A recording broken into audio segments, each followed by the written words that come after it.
William Ruto, it is crystal clear that UDA is suffering.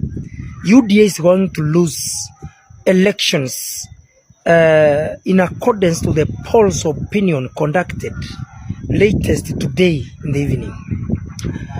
Now, because you have understood that UDA is going to lose these elections, that will be a direct, which will have a direct consequence to your leadership or challenge to your leadership come 2027. Now, you have opted to use the government machinery. You have opted to use the chiefs, assistant chiefs, nyumba kumi, and all the commissioners.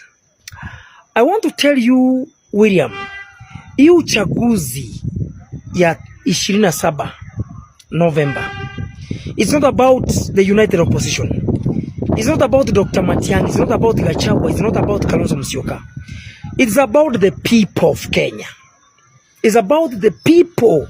Hiyo uchaguzi ina concern. Using the chiefs, assistant chiefs, commissioners, nyumba kumi, and everybody, you use the government machinery kunyang'anya wananchi haki zao za kidemokrasia kwa upande wa uchaguzi, itakuwa ni makosa kubwa sana. Kipchumba Murkomen, chiefs, assistant chiefs, commissioners falls under your docket. I want to tell you, people of Kenya wanawaonea 18, wanawacheki vizuri sana. Tumeona cases of intimidations, blackmail, threats.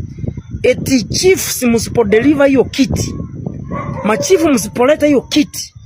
Nimeona mpaka government officials wakisomewa, msipoleta hiyo kiti, we'll deal with you, ama kazi itaisha. Tena niwaambie machief, assistant chiefs, nyinyi ni wananchi kama wananchi wengine wanaenda kupiga kura. Msitumiwe vibaya.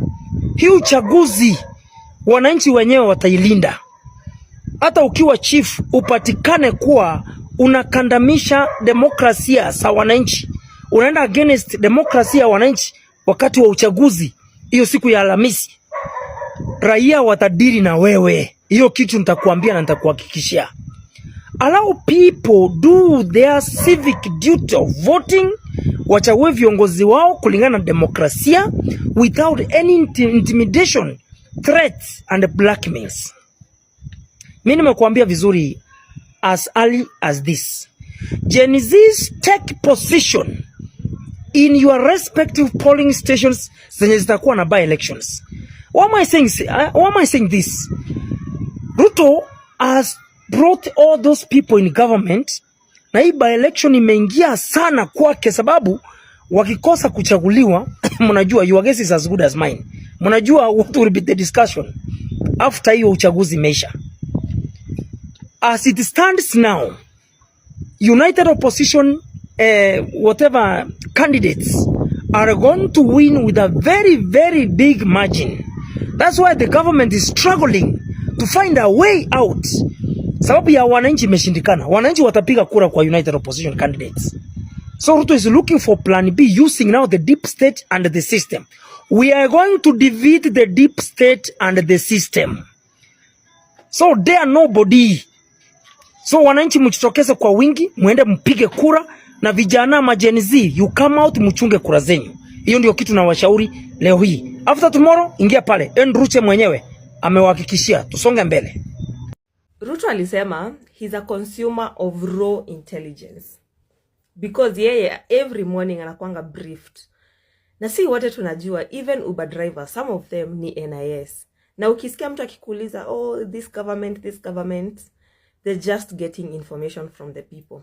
So he's a consumer of this raw intelligence. Na wanajua for a fact, he doesn't have the people's side. Like watu wameshachoka tu na yeye. Like achana hao watu watuta mwenye wako kwa comment section. Out too, they're just being paid. They're just doing their job. So now, because he knows that, and he really wants to get to the second term, now he natulisha woniwa. We were just warned. We were warned by Gachagua, but we didn't listen. He came to our ODM, na kai dismantle kabisa. So now ODM seems to be splitted. What Ruto wants is to create an alliance with ODM ndio asimame na hiyo chama, because he knows UDA haitasimama mahali popote. If you're going to run with the UDA party, you know the mere fact that you're running with the UDA party, you're not going to get that seat. So he's going to merge with ODM. Probably looks like ODM. He's going to merge with ODM, and then they're going to form a coalition, and then now that coalition ndio ita come up na another name ama jina ingine ya party ndio watu wasisimame na ODM. But I just want to warn some of those ODM people when you are to join, because ODM ya kina Sifuna, Babu Owino, hao wameshajitoa, Caleb Hamisi, hao wameshajitoa. These other old people when you are to join ODM, you will not get, when you are to join UDA, you will not get any seat. Watu wamechoka na humze, hata yeye anajua amechoka, and he wants to go down with some of you. If you're not smart enough, if you don't just choose the people. One thing you should learn about Raila, he knew that when you have the people, not like when I was the people's president, if you have the people, that is like such power in your hands. Kuliko hata mwenye ako in parliament, mwenye ako in government, you can terrorize the person who is in government. Then you're not. That's why he could find himself always in government, always. Because he knew what politics is all about. It's all about popularity with the people. It doesn't matter. It's all about popularity with the people.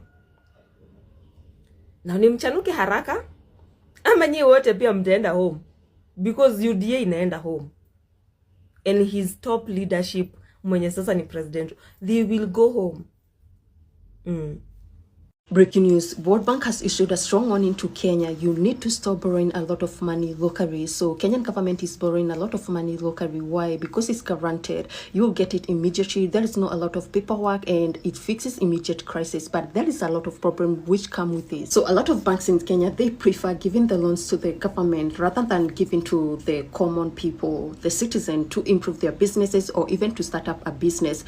Because when they give the loan to the government, that is guaranteed that is going to be paid, than rather given to the person who is already struggling and they might not pay that loan. So a lot of banks, they are not giving the loans to people to start up businesses or to develop their business, which is causing a lot of problem, which will cause a lot of problem if it continues. If the government continue taking local loans, this will affect the private sectors, and also a lot of developing businesses, they will have to close down because there is no money to continue.